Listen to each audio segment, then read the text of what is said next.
একটা গ্রুপ 7 জন তরুণ, তাদের মধ্যে একজনকে বলা হয় লিডার, কিন্তু তার দায়িত্ব শুধু সিদ্ধান্ত নেওয়া নয়, বরং 6 জনের কান্না চুপ করে শোনা, তাদের ভয় ঢেকে রাখা, আর দরজার ওপাশে যখন পুরো দুনিয়া দাঁড়িয়ে থাকে তখন সে সামনে দাঁড়িয়ে বাকিদের আগলে রাখে।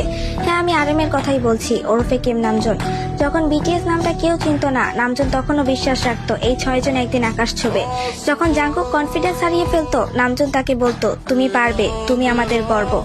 যখন তাইয়াং আবেগে ভেঙে পড়তো, নামজুন চুপচাপ তার পাশে বসে থাকতো, একটা কথাও বলতো না, কিন্তু জানিয়ে দিত তুমি একা না।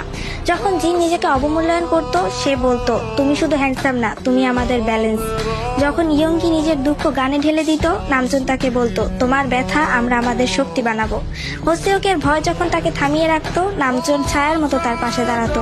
আর জিমিনের চোখে যখন অশ্রু আসতো, নামজুন এক ভাইয়ের মতো তার পাশে গিয়ে তার হাত ধরতো। সে কখনো নিজের কষ্টগুলো দেখায়নি, কারণ তার কাছে লিডারশিপ মানে সবার আগে নিজেকে নয়, বাকিদের গুরুত্ব দেওয়া। নামজুন শুধু লিডার না, সে 6টা হৃদয়ের গার্ডিয়ান। তার সেই নিঃশব্দ নেতৃত্ব আমাদের শিখিয়েছে আলোর নিচেও একজন মানুষ থাকে যার নিজেরও আলোর দরকার। সে বিটিএস এর লিডার না, সে বিটিএস এর ভিত।